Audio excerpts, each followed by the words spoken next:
Assalamualaikum and I welcome you all to Mashal Tariq Knowledge Venture channel. This is yet another video which I have started a series related to the preparation of exam. Now this video is about how to study smart.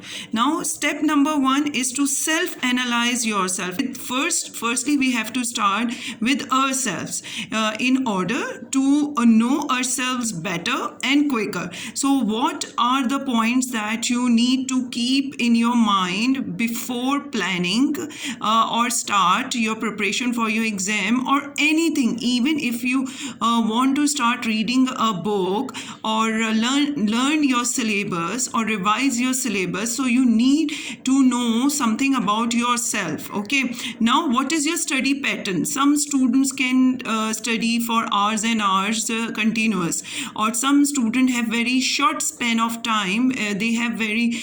They get easily distracted, or they need they just study well when they study in chunks. Okay, so just chalk down the points that what is your study pattern. Okay, now second point is that content retention. If you study or learn anything, so analyze yourself that for how many hours or for how many days the information is retained in your mind. Okay, if your memory is good and you retained a good amount of material for a longer period of time, plan accordingly.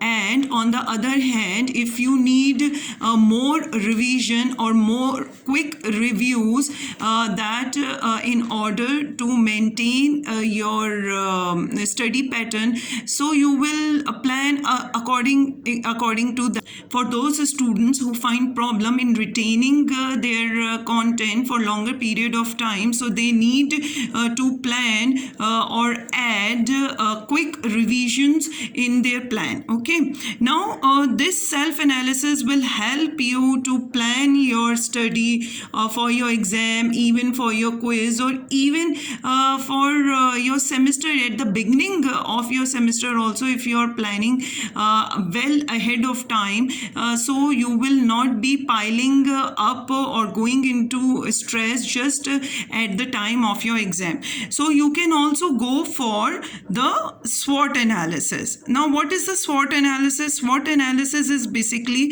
it will help you to know yourself better. Again, strengths.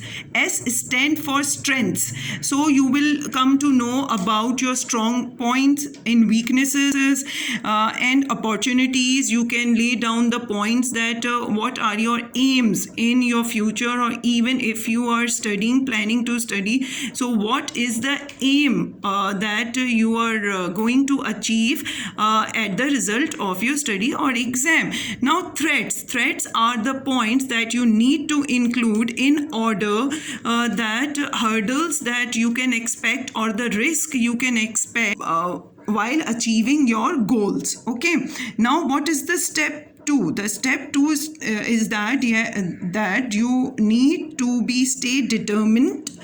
You need to stay determined and motivated.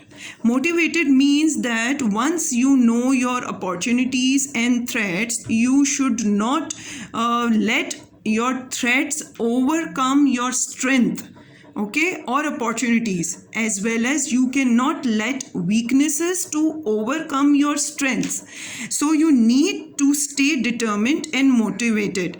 If for motivation and determination, it could be your mentor, it could be your teacher that you find comfortable to discuss anything. So you stay focused is a very important point, that once you have your mission, vision and everything is clear, so determination and motivation are the things which let you stick to your plan, and there is no way anything could make you or stop you to achieve your goal. So good luck